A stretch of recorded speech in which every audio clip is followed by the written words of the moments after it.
വിളിച്ചവരാരെങ്കിലും ഉണ്ടോടാ? ഞാൻ രാവിലെ വിളിച്ച്. ലച്ചു ഇന്നലെ കുളിച്ചായിരുന്നോ? ഇന്ന് കുളിച്ചില്ല. അത് വ്യക്തമല്ലേ, അതുകൊണ്ടാണ് ചോദിച്ചത്. ഇന്നലെ കുളിച്ചായിരുന്നോ? ഓർമ്മയില്ല. ഈ ആഴ്ച കുളിച്ചോന്ന് ചോദിക്കച്ചാ. കൊച്ച നീ കുളിച്ചാ? ഇല്ല. അപ്പൊ മിണ്ടായി. നിക്കേ ഇനി കുളിയെ പറ്റി യാതൊരു സംസാരം വേണ്ട. 3 ദിവസത്തിനുള്ളിൽ കുളിച്ച ആരെങ്കിലും ഉണ്ടെങ്കിൽ കൈവക്കാം. നീ കുളിമുറി കയറിയപ്പോ അറിയാതെ ഏതോ ടാപ്പി പിടിക്ക് തിരിച്ച് ഷവർ എന്ന് നിന്റെ തലയിൽ 2 തുള്ളി വെള്ളം വീണു. അങ്ങനെയല്ലേ നീ കുളിച്ചത് അല്ലേ? എന്നാൽ അത് മതി. അച്ഛൻ കുളിച്ചാ? തല കാണിച്ചാലേ ഉള്ളൂ. വൃത്തി മനസ്സിൽ മതി. ഗംഗാജല ദർശനം സ്നാനതുല്യം. നഹി നഹി കുളി. നിർത്തച്ചാ. ഇതറ ഞാൻ സംസ്കൃതം പറയാൻ നിനക്ക് പിടിക്കില്ലേ? എന്റെ ഭാഷ ഞാൻ പറയാൻ ഇറക്കാം.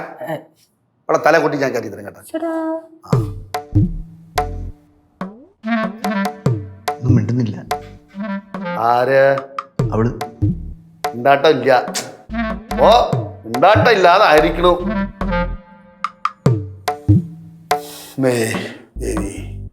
മന്ത്രവാദം വരുമ്പോ വടക്കം പാച്ചയാ. യേശു ശപിക്കും ഞാൻ. അറിയാലോ നമ്മുടെ കുടുംബത്തിന്റെ പ്രത്യേകത, ശപിച്ചു കളയും. മാമ ഇപ്പൊ അമ്മായിയുടെ അവസ്ഥ എന്താ? കൊടും ഭീകരാവസ്ഥ. ഇങ്ങനെ ഞാൻ കണ്ടിട്ടേ ഇല്ല. കൊടും ഭീകരാവസ്ഥ വരും. തെക്കൻ കാറ്റടിക്കുമ്പോൾ വരും. വന്നേ പറ്റൂ. പക്ഷേ ഇവിടെ എന്താണ് നടക്കുന്ന അറിയാതെ എവിടെയോ വായി നോക്കി നിൽക്കുക. വരും, വരാതിരിക്കില്ല.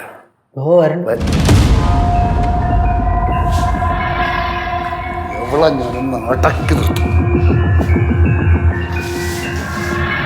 ചേട്ടാ, പുതിയൊരു ട്രെയിൻ ഉള്ളത് സ്പീഡിൽ പോകുന്നത്. അന്തേ ഭാരതാ? അതിനേക്കാളും സ്പീഡിലായിപ്പോ പോയത്. അച്ഛൻ വേറെ പോയിട്ട് കാണാനില്ല.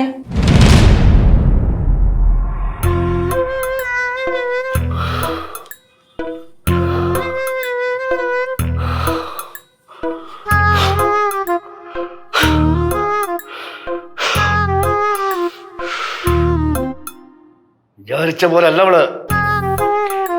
ശാസ്ത്രവും വേണം. എന്തൊക്കെ പറഞ്ഞാലും മന്ത്രത്തിന് അതിൻ്റെതായ പവറുണ്ട്. മക്കളെ, മന്ത്രങ്ങൾ ഉരുവിട്ട് മഹാശക്തികളെ കീഴടക്കിയ കുടുംബമാണ് നമ്മുടേത്. 33 ദേവതകളെ, യക്ഷ കിന്നര കിം പുരുഷന്മാരെ, എന്റെ രാമമാമ എവള തടി.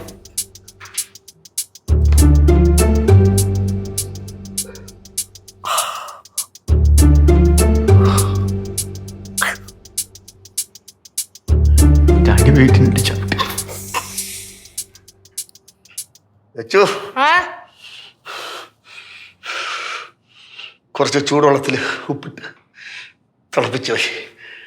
ഉപ്പ കുടിക്കും. അളിയ വേറെ ആരെ കിട്ടിയില്ലടാ.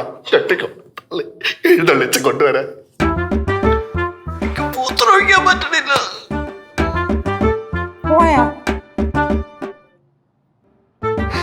ഞാനെടുത്ത് പറയും. ഫ്ലവേഴ്സ് ഒരുക്കുന്ന കാഴ്ച വസന്തം യൂട്യൂബിൽ പ്രേക്ഷകർക്ക് ലൈവായി കാണാം. ഫ്ലവേഴ്സ് കോമഡിയിൽ ജോയിൻ ചെയ്യൂ, ആസ്വദിക്കൂ.